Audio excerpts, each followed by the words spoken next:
Harapannya ya bisa segera cepat selesai masalahnya dan diputus seadil-adilnya.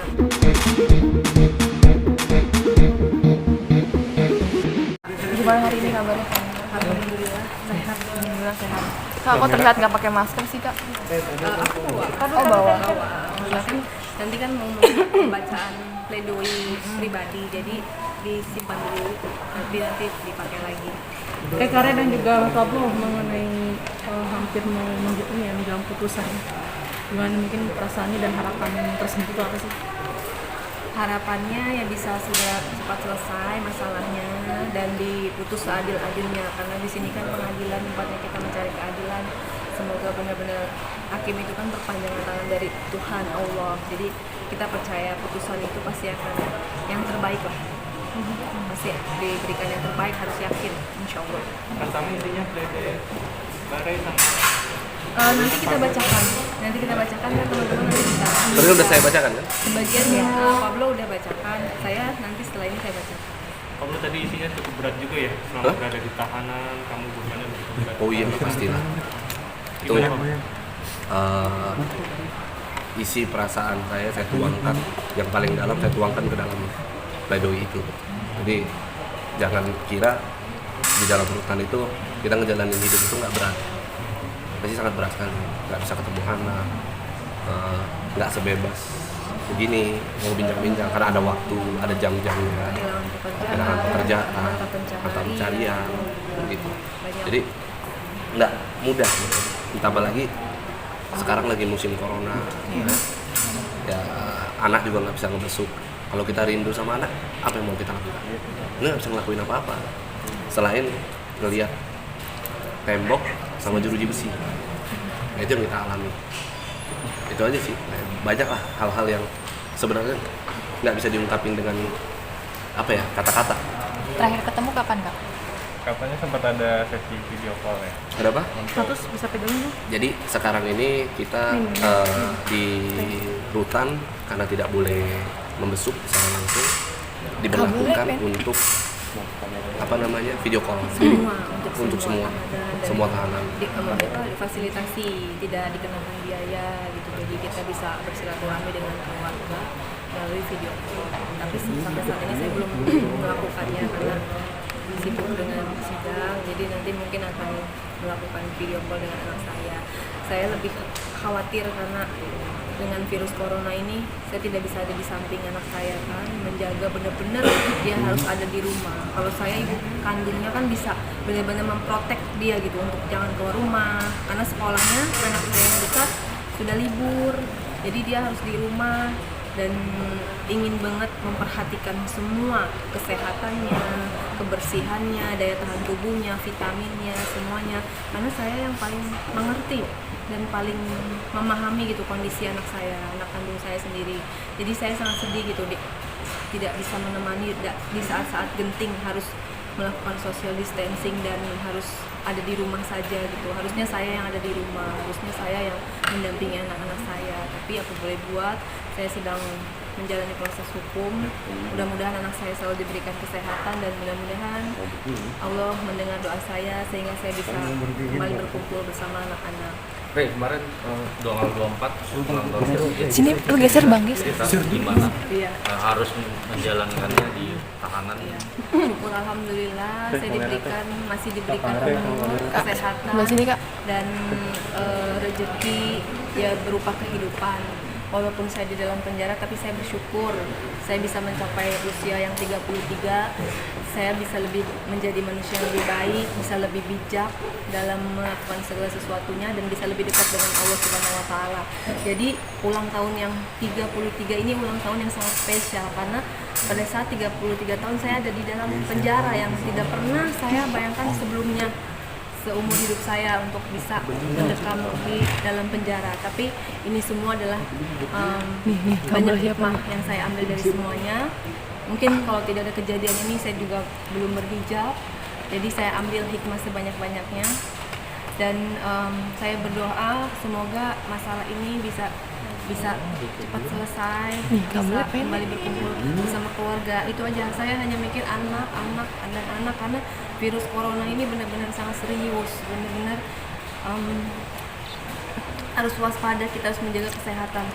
Saya hanya khawatir dengan anak-anak saya, takut terjadi apa-apa, bagaimana dia berinteraksi dengan orang-orang yang saya 24 jam tidak bisa ada di sampingnya dia. Kak, itu aja. Kak, Ya, kamera Kak. mudah-mudahan di usia yang 33 ini begitu saya kembali ke masyarakat, begitu saya kembali ke mungkin nanti di dunia entertainment akan menjadi lebih baik, lebih islami dan lebih membawa manfaat untuk Amin. masyarakat Indonesia. Kondisi anak seperti apa sih? Seremoni apa? Kondisi anak terakhir itu kan gejala demam berdarah. Kak, sebelah sini. Ya, Hah. gejala demam berdarah. Jadi masuk rumah sakit sempat seminggu dan sekarang udah pulang ya, kondisinya udah belum membaik. Hanya berat badannya turun drastis, itu aja yang saya terima kasih kepada Polda Metro Jaya yang telah memfasilitasi untuk video call para tahanannya terhadap keluarga.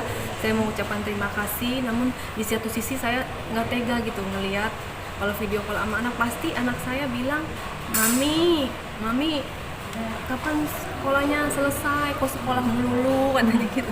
Kok sekolah melulu tuh, udah gitu masa orang sekolah nginep, katanya orang sekolah tuh pulang, aku aja sekolah pulang. Yang besar tuh selalu ngomong kayak gitu. Jadi aku nggak bagaimana menjelaskan sama anak saya yang masih kecil gitu, di antara psikologinya yang memang belum siap, saya takut dibully, anak saya takut dibully gitu loh. Saya mengalami kondisi psikis yang sangat drop karena di luar sana juga banyak anak saya dicaci maki, dihina oleh para netizen. Cukup saya aja yang dihina, jangan anak saya. Saya mohon kepada para netizen. Dan saya nggak tega juga kalau pada saat video callan sama anak saya, mami, dedi kapan pulang, katanya mami, dedi kapan pulang, selalu itu yang disebut. Jadi dengar suaranya aja pasti nggak tega gitu kan. Ya cukuplah penderitaan ini 9 bulan saya di sini, ya mudah-mudahan anak saya jadi anak yang kuat gitu loh. Dengan berpisahnya anak-anak dengan orang tuanya, mudah-mudahan dia menjadi anak yang kuat, yang sehat, karena saya percaya. Saya titipin anak saya kepada Allah Subhanahu wa Ta'ala 24 jam. Saya nggak bisa jaga dengan virus corona ini. Mudah-mudahan Allah kasih kesehatan. Saya nggak bisa kontrol. Saya hanya di dalam, saya hanya berdoa. Jadi saya percaya sama Allah, rezekinya dia, mautnya dia, kesehatannya dia, semua udah di tangan Allah. Jadi saya positif thinking atas musibah ini pasti Allah ada kebaikan-kebaikan untuk saya dan keluarga nantinya. Jadi terima kasih buat masyarakat dan juga rekan-rekan media yang udah setia mendampingi persidangan saya dan memahami perubahan saya yang bisa menjadi lebih baik. Manusia itu pasti bisa berubah.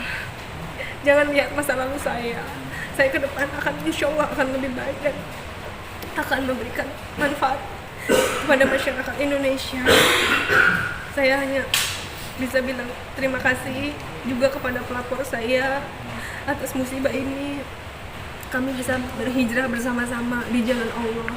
Karena kalau tidak ada kejadian ini, mungkin saya masih berpakaian seksi, mungkin saya masih berkeliaran yang tidak jelas dengan hal-hal yang berbau duniawi.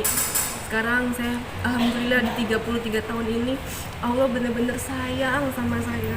Allah benar-benar, saya menjadi orang pilihannya Allah gitu. Alhamdulillahirabbil alamin. Saya di antara banyak orang, di antara semua musibah, belum tentu orang lain bisa sekuat ini seperti saya menjalani. Anak-anak saya masih kecil, kami suami istri di dalam. Suami saya, pemimpin rumah tangga saya, tidak bisa menafkahi saya selama 9 bulan. Dan kami harus terus bertahan hidup, terpisah dari anak-anak. Anak-anak sekarang mencar, satu di mertua, satu lagi di orang tua, satu lagi di tetangga. Kami titip semuanya, kadang-kadang di rumahnya Pak Anton Medan.